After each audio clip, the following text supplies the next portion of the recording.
අපි හැමෝම දන්නවා NASA ආයතනයේ ආටිමිස් මෙහෙයුම කියන්නේ දශක 5කට පසු මිනිසා නැවත සඳට යන දැවැන්තම ගමන කියලා. හැබැයි ඔබ දන්නවද මේ ගමන කලින් ඇපොලෝ මෙහෙයුම් වගේ සරල එකක් නෙවෙයි කියලා?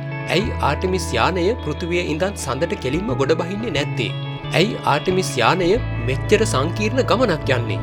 අද අපි හෙළි කරන්නේ ඒ පිටුපස තියෙන කාරණාව මොකක්ද කියන එක.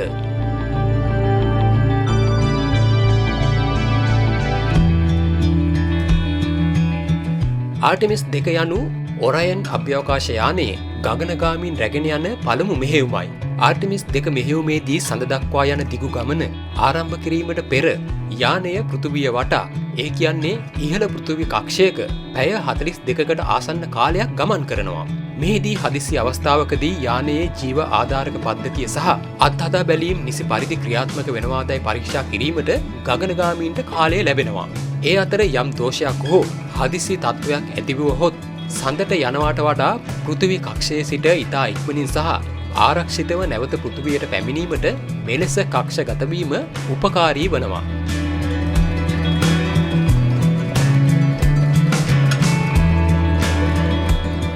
ඊළඟ කාරණාව තමයි ඉන්ධන පිරිමැස්ම. කෙලින්ම හඳට යන්න නම් යානයේ වේගය පාලනය කරන්න අති විශාල ඉන්ධන ප්‍රමාණයක් අවශ්‍ය වෙනවා. අන්න ඒ නිසා තමයි මේ ආටිමිස් යානය පාවිච්චි කරන්නේ NRHO කියන විශේෂ කක්ෂයක්. මේක ඇත්තටම හරි පුදුම සහගතයි නේද? මේ කක්ෂයේදී හඳේ ගුරුත්වාකර්ෂණය සහ පෘථිවියේ ගුරුත්වාකර්ෂණය එකිනෙක සමබර වෙනවා. මේ නිසා ඊටාම අඩු ඉන්ධන ප්‍රමාණයකින් යානය සඳ වටා රඳවා තබා ගන්න හැකියාව ලැබෙනවා. ඉතින් මේ යානය මේ ආකාරයට පෘථිවිය වටා රවුම් ගැසීමෙන් යානයට අවශ්‍ය උපරිම කාර්යක්ෂමතාව ලබා ගැනීමට හැකි වෙනවා කියලයි තොරතුරු වල සඳහන් වෙන්නේ.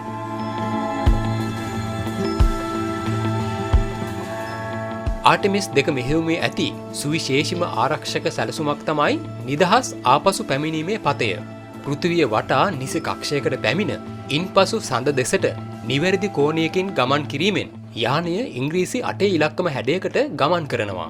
මෙම ගමන්පතේ සැලසුම් කර ඇත්තේ යානය සඳ ආසන්නයට ගිය පසු සඳේ ගුරුත්වාකර්ෂණය මගින් යානය ස්වභාවිකවම නැවත පෘථිවිය දෙසට හරවා එවන ආකාරයටයි. මේ නිසා සඳ දෙසට යන අතරමඟදී යානයේ එන්ජිම සම්පූර්ණයෙන්ම ක්‍රියාවිරහිත වුවත් අමතර ඉන්ධන භාවිතයකින් තොරව ගගනගාමීන්ට ආරක්ෂිතව පෘථිවියට පැමිණිය හැකියි. කෙටියෙන් කිවහොත් පෘථිවිය වටා ගමන් කිරීම යනු යානය නිවැරදි ඉලක්කයකට ගැනීම, අවශ්‍ය වේගය ලබා ගැනීමට සහ ගගනගාමීන්ගේ ආරක්ෂාව 100% තහවුරු කර ගැනීමට භාවිතා කරන ඉතා වැදගත් සූදානම් වීමේ පියවරක් ලෙස මෙය හැඳින්විය හැකියි.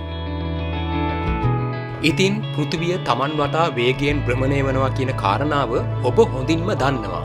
ඒ වගේම සඳද පෘථිවිය වටා නිරන්තරයෙන් ගමන් කරනවා.